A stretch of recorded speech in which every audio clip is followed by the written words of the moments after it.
Esse é o podcast Áreas Contaminadas, um dos canais de divulgação científica da ECD Training. Eu sou Marcos Tanaka Reis, sejam bem-vindos e bem-vindas. Estamos no ano 2 do podcast. Sigam a gente também no YouTube, canal ECD Training, no Instagram, @ECDambiental, no Telegram, canal Áreas Contaminadas. Assinem a nossa newsletter e fiquem conectados. A trilha sonora foi composta pelos escalafobéticos Mauro Tanaka e Guilherme Durão, @AzalatoSampa e @Guilherme.Durão. Nossa missão é fornecer conteúdo de qualidade para que vocês ganhem poder pelo conhecimento e ao mesmo tempo dar voz às pessoas do GAC, reconhecendo seu papel e importância pessoal e profissional. O podcast Áreas Contaminadas é um espaço aberto e democrático com opiniões diversas sobre temas ligados ao gerenciamento de áreas contaminadas e ao meio ambiente. Todos e todas são bem-vindos. O oferecimento é da ECD Training e dos colaboradores do Apoia-se. A edição é de Lilian Coreiaço Rios.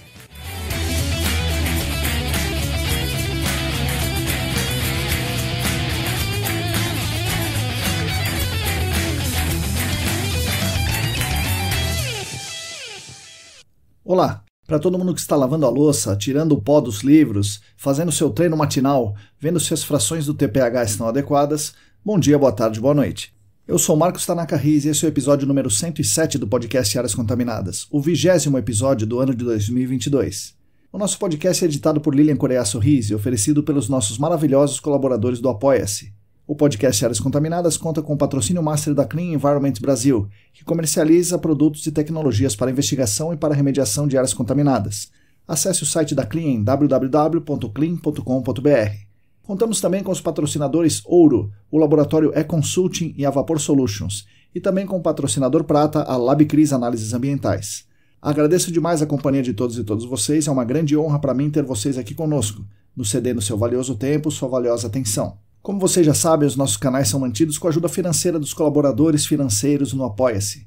Quem quiser e quem puder contribuir financeiramente conosco ajudará a ECD com certeza, mas também ajudará toda a nossa comunidade. Para fazer essa contribuição financeira é só você acessar o site apoia.se/ECDambiental. É relativamente simples e relativamente seguro, você pode escolher como vai fazer esse pagamento, se é com boleto, se é com cartão, etc. Essa semana que passou nós tivemos a grande honra de receber mais 2 apoios financeiros. Isso nos enche muito de orgulho e nos enche de disposição para fazer cada vez mais e cada vez melhor para todo mundo.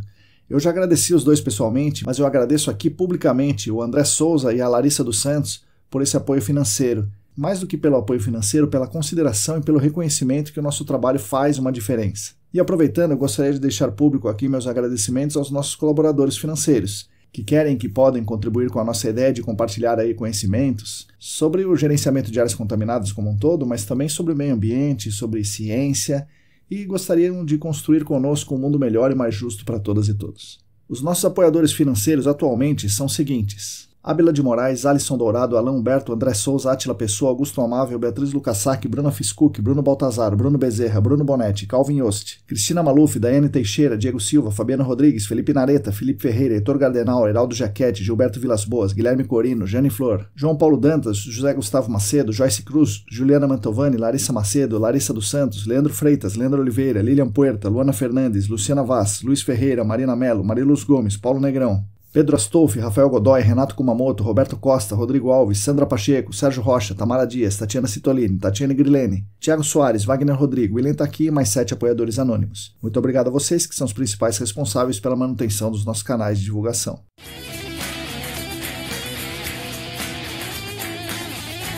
Bom, esse aqui, pessoal, vai ser mais um episódio especial, mais curto, técnico, direto ao ponto, onde eu vou fazer uma explanação com comentários sobre um tema específico. Não custa nada lembrar, isso é uma ideia de Celine Coutinho e Larissa Macedo. Muita gente me disse que esse tipo de episódio, mais direto ao ponto, é importante para ajudar as pessoas, porque a gente fala aqui de temas que nem todos têm acesso facilitado. Então a ideia está sendo intercalar as entrevistas com esses episódios aí mais curtos. Eu gostaria que vocês me sugerissem temas, abordagens, textos, etc., para a gente poder falar aqui. Seria muito legal, então, vocês trazerem as ideias para a gente poder comentar junto. Antes do episódio em si, eu gostaria de dar alguns recados importantes. Um deles, nós estamos chegando ao 2º aniversário do podcast. É uma data realmente muito importante para nós. É motivo de muito orgulho nós conseguirmos estar aqui, bom, primeiro vivos, né? Segundo, saudáveis no amplo sentido da palavra e, de certa forma, estarmos relevantes, permanecermos relevantes para a comunidade do GAC. Conseguirmos contribuir e permanecermos também relevantes para as pessoas que nos acompanham. E aqui eu não gosto de usar o termo seguidores, porque eu gosto de achar que estamos caminhando junto. Então, eu gosto de falar as pessoas que nos acompanham, que nos ajudam, que contribuem, que mandam sugestões, enfim, que nos ouvem semana após semana nos últimos 2 anos. A gente tem muito orgulho de permanecer aqui com vocês durante esse tempo todo. Enfim, chegar aqui é uma grande vitória para nós e gostaríamos de comemorar com vocês. Aí, eu e a Lilian, nossa editora aqui, tivemos uma ideia, estamos preparando uma espécie de comemoração. Serão alguns episódios que nós vamos fazer aqui, onde eu vou dividir o microfone com a Lilian, e nós vamos apresentar e comentar algumas notícias importantes do GAC e do meio ambiente, no estilo do que faço na newsletter, mas em um formato diferente, mais de diálogo, né? Esses episódios serão lançados em dias diferentes dos nossos episódios normais e serão chamados de screening de notícias. Espero que fique bom, né? Que os episódios fiquem bons e que vocês gostem. Então a gente vai pegar algumas notícias principais que a gente vai abordar na newsletter e vamos fazer esse diálogo aqui, esses comentários, eu e a Lilian. Então vocês vão poder ouvir a voz da Lilian, o que é legal. Ela vai poder mostrar a voz dela, né? Para vocês que nos ouvem e sabem que ela permanece nos bastidores, né? Vocês vão poder ouvir a voz dela comentando as notícias junto comigo aqui. E um outro recado importante, interessante, é que essa próxima newsletter que nós vamos fazer vai ser a newsletter 100. Então também é mais um motivo para a gente comemorar, né? Então a gente conseguir fazer essa junção da newsletter com o podcast em algum momento vai ser algo bem interessante. Então, não percam a nossa newsletter número 100, nesse próximo domingo, dia 22 de maio, que coincide também com o aniversário do meu pai, o Manuel Reis Gomes, que faz 80 anos. Então vai ser um dia bem especial para a gente.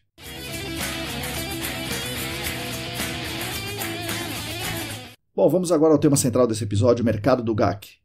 Esse episódio é direcionado para as pessoas que trabalham ou que querem trabalhar no nosso pequeno mundo, no nosso pequeno mercado. Fiz esse episódio me baseando em muitas conversas com amigos e amigas que estão no mercado, em consultorias pequenas, médias, grandes, e também com gente de fora do mercado que quer entrar, com colegas, alunos, ex-alunos da graduação em engenharia ambiental, ou de vários outros alunos de vários outros cursos de pós-graduação, enfim. Um apanhado geral da situação que temos agora, maio de 2022, mas muitas coisas aí são atemporais, né?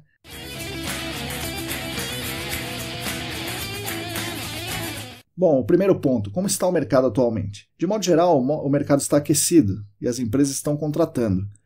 Isso é curioso, pois o Brasil passa por uma crise econômica severa, um processo importante de desindustrialização e um retrocesso muito forte nas políticas ambientais. Mas o GAC, mesmo lidando com pequenos riscos, riscos marginais aí de 10 a menos 5, riscos estatísticos à saúde humana, e é muito pequeno, esse risco é muito pequeno se compararmos com a poluição do ar, por exemplo, ou problemas ambientais decorrentes de agrotóxicos nos alimentos, ou a mineração, o GAC tem a seu favor o fato que as normas, as leis que regem o gerenciamento de áreas contaminadas, serem bem claras e terem pegado, Então as leis pegaram.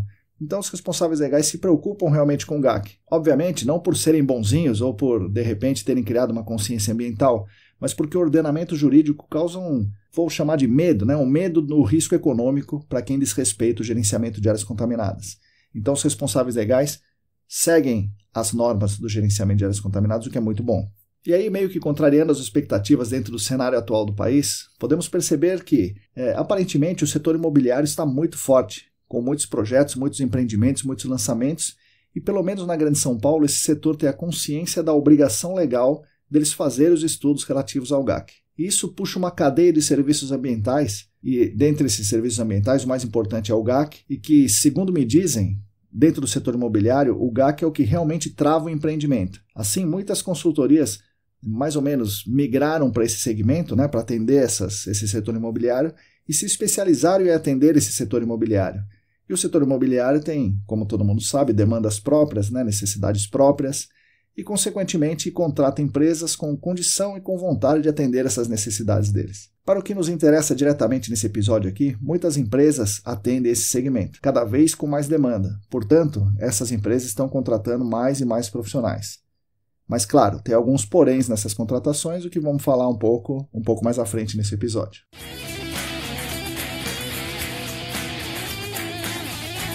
Um outro segmento importante dentro do GAC é o setor industrial. Esse está refluindo no estado de São Paulo, está diminuindo. Mas ainda há grandes indústrias e quase todas essas grandes indústrias têm necessidades de gerenciar seus passivos ambientais. Nesse caso, as necessidades, demandas e desejos são diferentes. Os passivos, em geral, nessas indústrias grandes, são muito maiores do que do setor imobiliário e os projetos muito mais longos e muito mais complexos. Em geral, quem atende a esse tipo de cliente são também grandes empresas, só que grandes empresas de consultoria. Essas grandes e médias indústrias que continuam ativas represaram seus projetos no cenário de incerteza, no início da pandemia, mas agora soltaram essa represa e a inundação de trabalho no GAC está chegando ao mercado. Não é que a pandemia tenha realmente acabado, pessoal? Claro. Mas esse é o sentimento geral e esse sentimento que vem direcionando os investimentos do setor industrial que sobrou ainda no estado de São Paulo. Então, consultorias que atendem a esse segmento também estão contratando muita gente. Claro, tem alguns poréns nas contratações também nesse setor que falaremos um pouco mais à frente. E há também as indústrias que estão sendo desativadas e, ao desativarem, precisam, no seu plano de desativação, gerenciar os seus passivos ambientais e eventuais áreas contaminadas. Isso precisa ser feito muito rápido, já que eles estão desativando, Da mesma forma, estão havendo mais fusões, mais aquisições e muitas privatizações nos últimos anos. Isso tudo, com o fim psicológico da pandemia, gera uma grande demanda para o setor do GAC. Várias consultorias de diversos tipos e de diversos tamanhos atendem esse nicho, de desativação de indústrias. Todas elas estão contratando também. E alguns setores convencionais estão também em alta. As indústrias pequenas estão sendo mais demandadas em função dos licenciamentos no estado todo. As agências ambientais da CETESB passaram a dar cada vez mais atenção ao GAC. E também por conta das SMA 10, SMA 11 e ADD 38. Esses instrumentos aí prevêem a convocação de empreendimentos industriais e outras coisas, que geram demanda para consultorias ambientais pequenas ou médias que atuam com GAC. Também o segmento de postos de combustíveis cresceu bastante nesse pós-pandemia psicológico. E aí mais postos estão abrindo em um movimento de refluxo dos postos que fecharam entre 2016 e 2020. Empresas de consultoria que atuam com postos estão com mais demanda e também estão contratando. Há também uma tendência de crescimento por conta de uma demanda, curiosamente, nascida nos cursos, nos congressos, seminários e outras atividades acadêmicas e educacionais que surgiram nos últimos 2 anos. E esse podcast está entre essas atividades educacionais. Com o aumento da informação disponível, alguns responsáveis legais começaram a entender que o jeitão tradicional de fazer o GAC não é a melhor forma de fazer as coisas. Inclusive, isso pode gerar prejuízos importantes.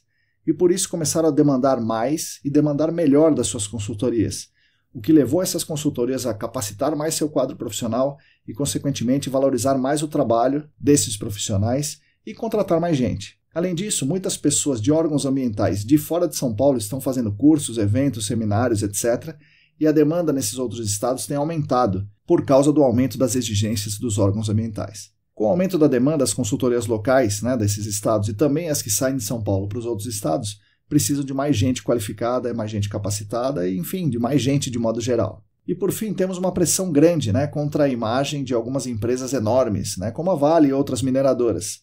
E aí essas empresas, essas gigantes, para manter a sua imagem de empresa responsável e manter os seus lucros, aumentaram os serviços ambientais, gerando uma demanda também muito grande para o setor ambiental, inclusive para o GAC. No episódio do podcast que eu conversei com Michel Tognoli, ele disse que grandes projetos em Mariana e Brumadinho seguraram as pontas dos laboratórios de análises químicas por um bom tempo. Então isso dá para vocês a dimensão de que esses grandes projetos das mineradoras também atraem as empresas do GAC que, como consequência, contratam mais gente.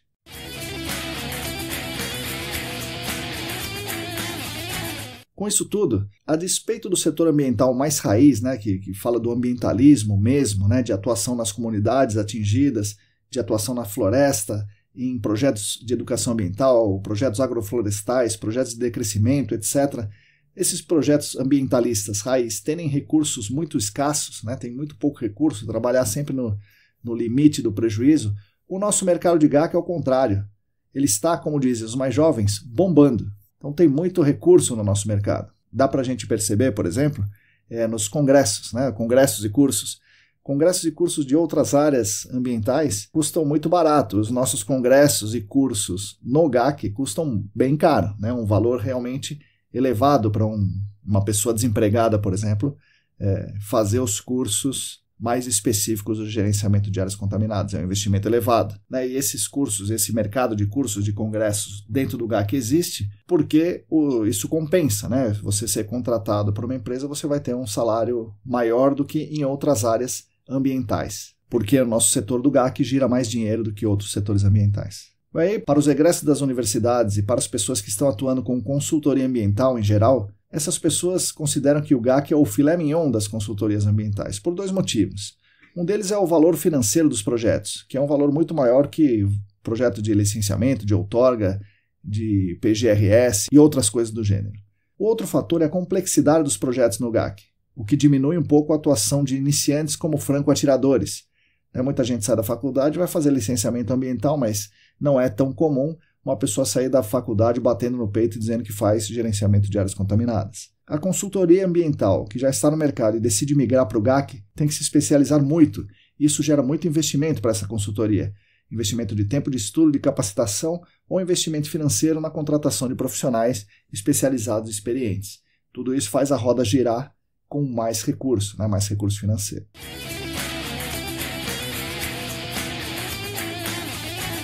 Bom, para finalizar essa parte que eu falo do mercado em geral, eu gostaria de falar um pouco sobre como as consultorias operavam no início e como operam hoje. Lá no início do GAC, no final dos anos 90, eram muito poucas empresas que trabalhavam com GAC. Havia muito pouca tecnologia disponível, alguns conceitos também que hoje já são superados, naquele momento ainda eram vigentes e modernos. O olhar da investigação, da remediação, era muito emprestado da hidrogeologia clássica, da geotecnia, um pouco da mineração e muito mais forte da hidrogeologia que das demais ciências. Os estudos eram estudos que se aproximavam daqueles estudos acadêmicos, experimentais. Realmente os profissionais estavam tateando no escuro, estavam experimentando, estavam tentando descobrir como as coisas funcionavam. Os clientes naquele momento eram somente as grandes indústrias, os grandes pepinos, abacaxis ambientais, Aterro Mantovani, Ródia Cubatão, Ródia em Paulínia. Então são clientes enormes e projetos enormes. E as consultorias que atuavam nesse segmento eram praticamente só profissionais muito experientes, os famosos cabeças brancas, com muita formação acadêmica e muita reputação acadêmica. Os valores envolvidos nos projetos eram proporcionalmente muito elevados, e quem trabalhava no dia a dia trabalhava diretamente com esses profissionais experientes. Todo mundo ali, os experientes e os novatos, tinham que inventar praticamente todas as ferramentas, todas as metodologias, etc. O cliente gastava mais, pagando pela experimentação, o que não é errado, pois todos se beneficiavam dos resultados. Havia um domínio quase total dos geólogos nesse tipo de profissional experiente, cabeça branca, como profissionais. Bom, e aí no início dos anos 2000 veio o boom dos postos de combustíveis, e com esse boom surgiram muitas consultorias, muitas empresas de sondagem, laboratórios, desenhistas e muitos outros profissionais que transitavam no mercado do gerenciamento de áreas contaminadas. Logo no início havia muita demanda e pouca gente para executar. Os profissionais formados nas primeiras consultorias, aquelas lá, formados naquelas consultorias, saíram, fundaram as suas próprias consultorias e rapidamente ensinaram novos profissionais que também fundaram as suas consultorias e o mercado foi crescendo demais. A formação desses profissionais que atuavam nas consultorias passou a ser mais diversificada, não só geólogos, mas vários tipos de engenheiros e também químicos, biólogos, arquitetos e várias outras formações passaram a atuar no gerenciamento de áreas contaminadas. E o trabalho com postos de combustíveis passou a dominar o mercado. As grandes contratantes não eram mais indústrias, eram as distribuidoras de petróleo. Com isso, com essas distribuidoras e com a publicação de procedimentos específicos pela CETESB, o mercado passou a seguir receitas de bolo, mesmo que receita de bolo não fosse de nenhuma maneira a intenção da CETESB ao fazer os procedimentos. E seguir receita de bolo fez com que as atividades das consultorias fossem banalizadas, que essa atividade de consultor virasse uma commodity e se tornasse uma linha de montagem, com processos semelhantes a de uma indústria. Só que o produto final era o relatório. Havia os que coletavam os dados, que é o pessoal do campo, os que transformavam os dados, normalmente estagiários e profissionais júniores que faziam tabelas, os desenhistas, etc. Havia na consultoria os que interpretavam os dados, profissionais intermediários, vamos chamar de plenos. Havia os que escreviam o relatório, normalmente os júniores e os plenos, e os que assinavam e revisavam os relatórios, que são os sêniores, os donos da consultoria normalmente. Foi uma época de ouro, onde muitas empresas nasceram, cresceram e faturaram muito.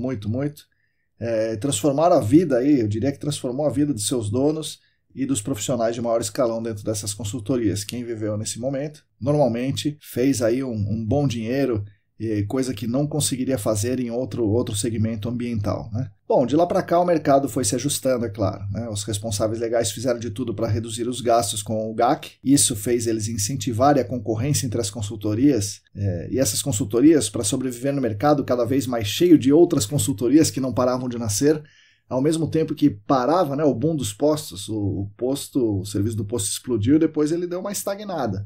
Mas as consultorias tinham muita concorrência.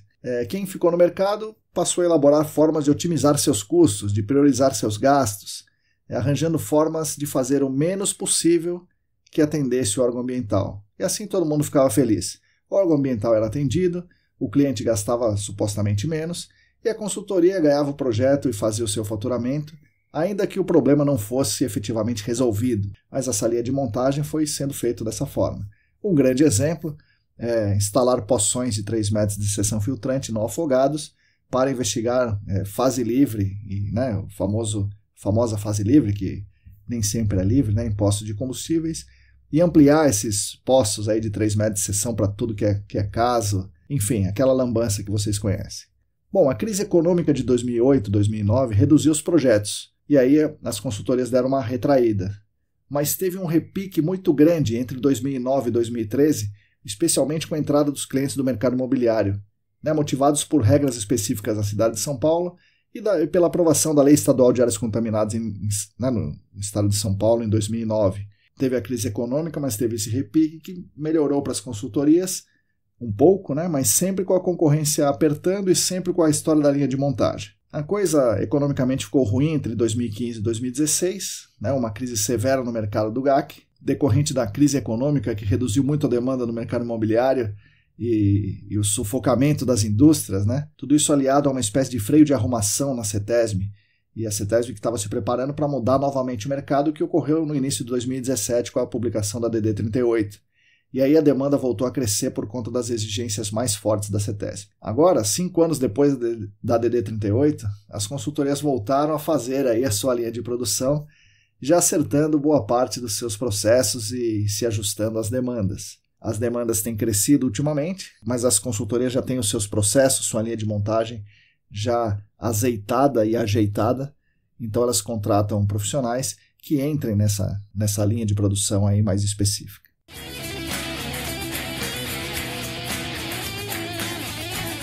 Bom, então pensando nesse cenário, como está a demanda por profissionais? E como é a contratação dos profissionais? E quais profissionais são demandados atualmente no mercado? Bom, o que eu vou dizer primeiro parece maluco, mas é a realidade. Para quem está no mercado, para quem já tem experiência, existem muitas vagas, é possível escolher onde trabalhar. Mas para quem não tem experiência, é muito difícil entrar no mercado.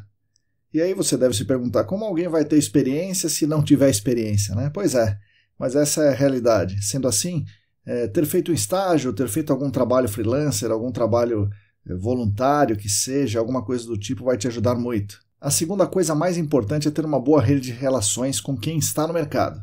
As indicações funcionam muito nesse nosso mercado, né, do GAC, bem como em muitos outros mercados, não é uma exclusividade nossa aqui do GAC, não.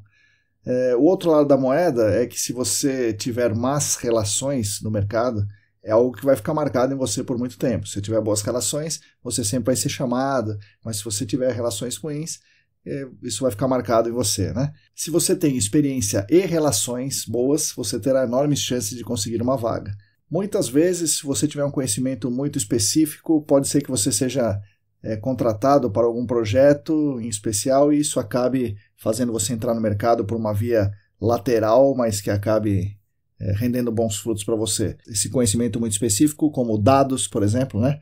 Modelagem, matemática, riscos ecotoxicológicos, por exemplo, biorremediação, né? Conhecer de microbiologia, conhecer muito bem de química, conhecer muito bem de sondagens, por exemplo, conhecer projetos de engenharia, essas coisas específicas. Não há muita demanda no mercado do GAC, mas algumas vezes você é requisitado por ter esses conhecimentos específicos, isso também pode te ajudar. A formação importa, né? A formação acadêmica importa? Sim e não, né? Aquela coisa. Provavelmente o profissional sem experiência que tem mais chance de ser contratado é o técnico. Aí técnico em meio ambiente, técnico em elétrica, técnico em eletrônica, técnico agrícola, técnico em química e outros cursos técnicos, em mineração, né? Técnico em geologia. e outras formações relacionadas com investigação ou com a remediação, né? Por exemplo, a elétrica, a eletrônica, são muito relacionadas com a remediação. Ou mesmo que tenham relação com o trabalho de campo, o técnico agrícola não está diretamente ligado à nossa área, mas por ele ter essa experiência em trabalho de campo, muitas vezes ele é contratado no GAC. Mas, é claro, né, os técnicos, infelizmente, vão ficar com os trabalhos piores e vão ficar com salários menores. Essa é a parte ruim da história.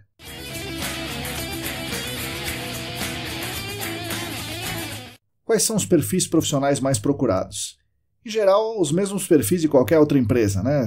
O profissional proativo, o profissional criativo, que sabe trabalhar em grupo, e também, como sempre, aquele, né, que não questiona, né, muito a empresa, que não reclama do trabalho excessivo, que não é sindicalizado, que não é reclamão, que não são Nutella, e esse tipo de coisas que vocês certamente já sabem, né? Isso é o geral de qualquer emprego e empresa privada no país e no mundo inteiro. Mas, enfim, o perfil básico mais procurado é o mesmo em qualquer tipo de empresa. A proatividade, a criatividade, saber trabalhar em grupo, isso é o que conta mais, com certeza. Mas dentro do nosso mercado, quais são as particularidades? Em geral, o profissional vai trabalhar em campo e no escritório, um pouco em cada. Para o trabalho de campo, você tem fundamentalmente que ter jogo de cintura, tem que saber lidar com as pessoas de vários tipos, desde o presidente da empresa, do ministro do meio ambiente, até com a pessoa mais humilde lá que vai entrar no meio do seu trabalho, passando pela rua, entrando no seu trabalho e perguntando o que é aquilo ali, né? Você tem que saber lidar com essas pessoas, tem que ter jogo de cintura. Você tem que estar muito consciente dos riscos de todas as atividades, tem que estar muito consciente de tudo, desde o momento que você vai sair da sua casa, que os seus companheiros, seus subordinados, seus líderes, seus subcontratados vão sair da casa deles até o momento que termina o trabalho, eles voltam para casa, vocês voltam para casa. Você tem que ter certa vivência em atividades externas, isso vai te ajudar muito. Nem que seja, sei lá, trilhas, camping, pesca, passeio de bike, e você tem que ser muito atento, muito atenta, porque os problemas acontecem normalmente por falta de atenção. E problemas em campo no GAC podem ser graves, especialmente se esses problemas envolverem sondagens. Se o trabalho envolver sondagem, o risco é muito maior, você tem que estar muito mais atento para isso. Todas essas experiências aí serão exigidas pelo empregador. E mesmo que não sejam exigidas, né, eu aconselho quem quer entrar no mercado e vai trabalhar no campo, ter atenção nisso. Para quem vai ficar mais no escritório, a pessoa tem que ter um domínio excelente do Word, mas excelente mesmo, né? Saber de cabo a rabo todos os truquezinhos do Word, além de ter um bom domínio do Excel e do Google Earth. Além disso, deve gostar de escrever, deve escrever muito bem, e para fazer isso, deve gostar de ler e gostar de estudar e aprender. Com habilidades adicionais importantes, eu diria para você trabalhar em escritório, quebrar PDFs, por exemplo, extrair dados de planilhas, deixando esses dados amigáveis, ter capacidade de mexer em softwares de desenho e imagem como Corel, como CAD, como Canva, Photoshop, conhecer softwares espaciais como o QGIS, por exemplo, e ter noções de softwares específicos da nossa área, como o Surfer, como Aquifer Test, como, sei lá, Leapfrog, Visual Mode Flow, etc. Isso aí é o básico, né, para trabalhar em escritório, que será exigido de você para entrar no mercado ou que você mesmo vai se exigir, né? Então, se você vai trabalhar no campo e no escritório, você vai ter que saber um pouco de cada uma dessas coisas aí. Eu sei que não é fácil, né, você dominar isso tudo, mas você tem que ter noção de tudo isso aí que eu falei, para aumentar a sua chance de ter uma boa posição, de ser contratado.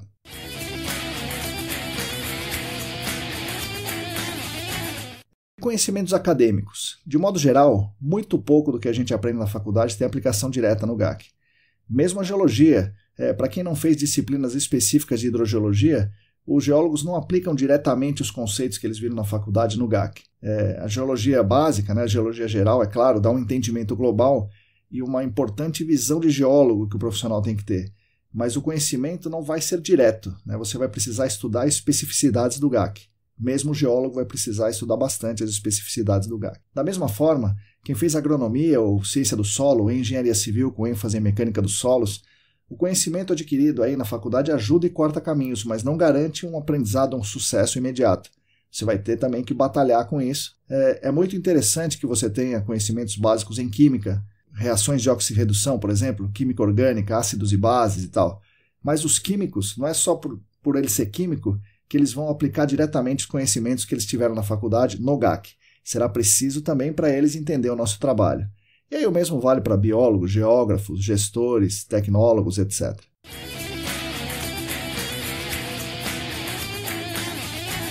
Bom, a parte boa é que existem vagas, né? Há vagas e os salários não são ruins, embora já tenham sido bem melhores antigamente.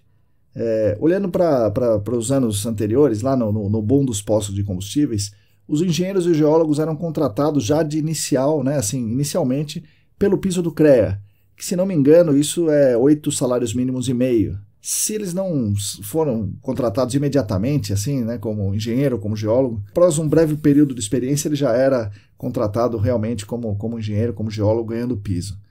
Depois as corporações entenderam como funcionava o jogo, né? E uma das formas que conseguiram reduzir os seus custos, aliados aí ao desmonte dos direitos trabalhistas no Brasil, é a contratação com outras funções.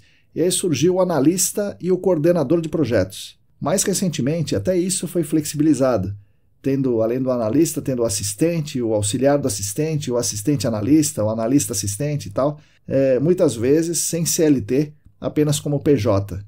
Dessa forma, os salários iniciais não são mais o piso do CREA, talvez a metade disso, né? Talvez menos da metade disso muitas vezes. E nesse ponto eu gostaria aqui de diferenciar as consultorias pequenas, que são aquelas que lutam aí para sobreviver, né?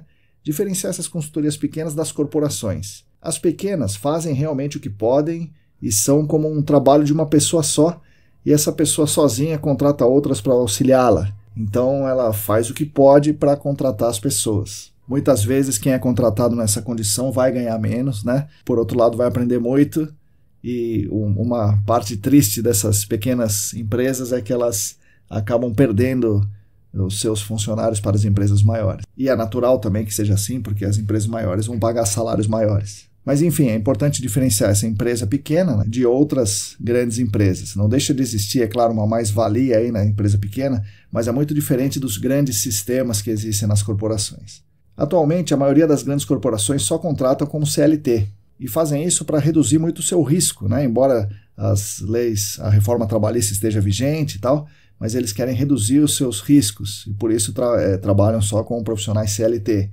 Mas empresas brasileiras aí de médio porte já estão lançando mão da pejotização, reduzindo assim boa parte dos seus custos. Muitas empresas estão optando por contratar aí PJs como freelancers, sem relação e sem vínculo com a consultoria, fazendo trabalho sob demanda. Então contrata um cara para fazer um trabalho, outro trabalho, se não tem trabalho não paga o cara, né, não contrata, como se fosse uma terceirização realmente. Como o nosso setor é muito específico, ainda não aconteceu a uberização, mas eu acho que isso não está longe de acontecer não, viu pessoal? Acho que em breve alguém vai lançar um aplicativo de freelancer do GAC e as pessoas serão contratadas como Ubers, né?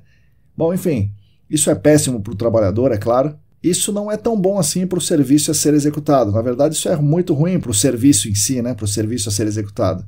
Porque sem vínculo, o trabalhador faz um trabalho aí alienante, onde ele não vê o resultado do que ele faz, ele só executa uma parte aí, pequena do processo. Em geral, isso é feito para reduzir os custos ao mínimo dos mínimos e a qualidade acaba sendo prejudicada. Pelo que eu apurei com os meus amigos, as consultorias médias que atuam mais no segmento imobiliário, né, então consultoria média, que atua no segmento imobiliário, é que tem aplicado mais essa prática aí da pejotização e da contratação majoritária de freelancers, né, para reduzir os custos e se tornar competitiva de alguma forma.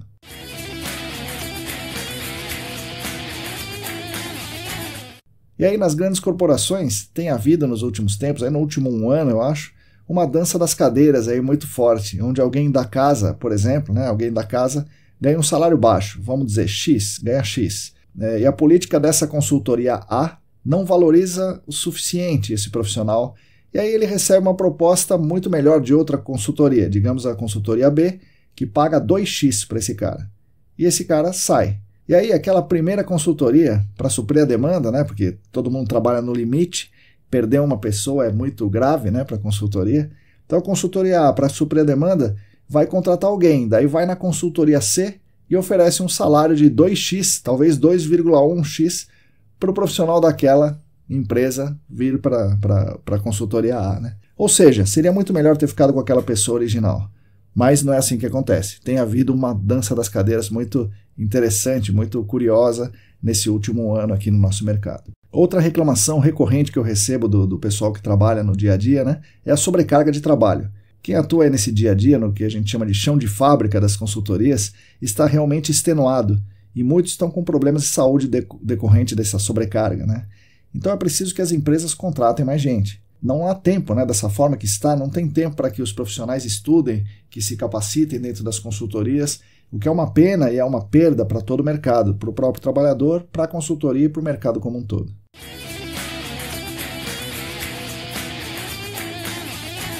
Bom, pessoal, eu falei aqui das partes ruins, né?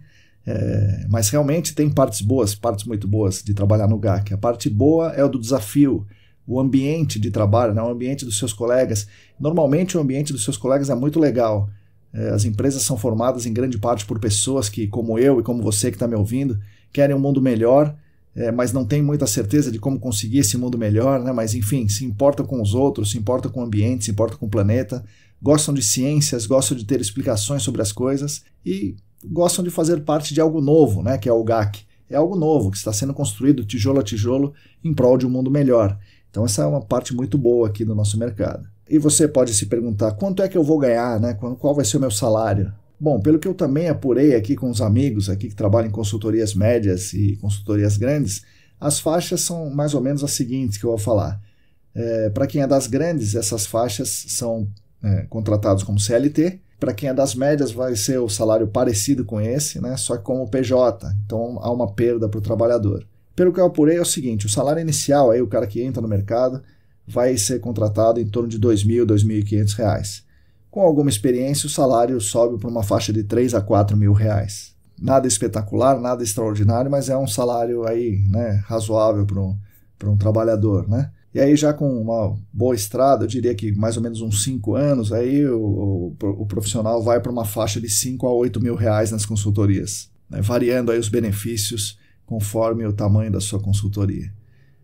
Depois desses 5 anos, depois dessa faixa, você vai entrar na tabela do CREA do seu conselho de classe, e aí nesse momento você vai estar ganhando algo como uns 10 salários mínimos, né? De 8 a 10 salários mínimos nesse momento, o que é bem interessante, né? Falando como eu, né? Eu sou uma pessoa que começou a vida profissional como professor, né? Professor de escola pública, ganhar 10 salários mínimos é um salário bem razoável e eu diria que é acima do padrão da maioria das famílias brasileiras. Claro, tem seus perrengues, né? Tem suas dificuldades, como sempre, mas eu recomendo para vocês, acho que vocês que estão me ouvindo devem procurar o nosso mercado, devem vir para o nosso mercado do GAC, e quem já está no mercado deve se capacitar mais para melhorar de posição, melhorar de faixa de salário e melhorar as coisas que você faz. Resumindo, se você quer entrar no GAC, é interessante que você tenha as competências e habilidades que eu citei aqui ou que as desenvolva. Experiência na área e relacionamento com pessoas são as principais portas de entrada para você. Se você já está no mercado, espero que tenha compreendido o panorama geral que eu citei aqui. Se você espera melhores oportunidades ou mais oportunidades, as competências e habilidades que eu citei também servem para você. A vontade de aprender, o gosto pelo conhecimento, o gosto pela aprendizagem, tudo isso vale muito. Então aprimorem isso, aprimorem a leitura, a discussão, o entendimento, a troca de ideias. E aí, fazendo um pequeno jabá aqui, os cursos do Senac de pós-graduação servem para muitos desses propósitos. Vão te dar a base teórica de conhecimento, vão te apresentar materiais importantes, vão te abrir uma boa rede de relacionamentos. Então eu recomendo os cursos de pós também para quem está procurando oportunidades melhores no GAC. Como dica extra, eu acho que o futuro do GAC vai envolver dados. Tá? O dado, né? O dado da investigação, o dado da remediação, o dado é o nosso ouro. Então analisar a grande massa de dados que nós vamos coletar, interpretá-los, visualizá-los será o futuro do GAC. Quem conhecer isso vai ser muito, muito bom, vai ser um profissional muito requisitado. E aí, programas, scripts, visualizações, integrações, machine learning, sensores, isso será muito importante nos próximos 5 anos. Aconselho que vocês olhem isso com mais carinho.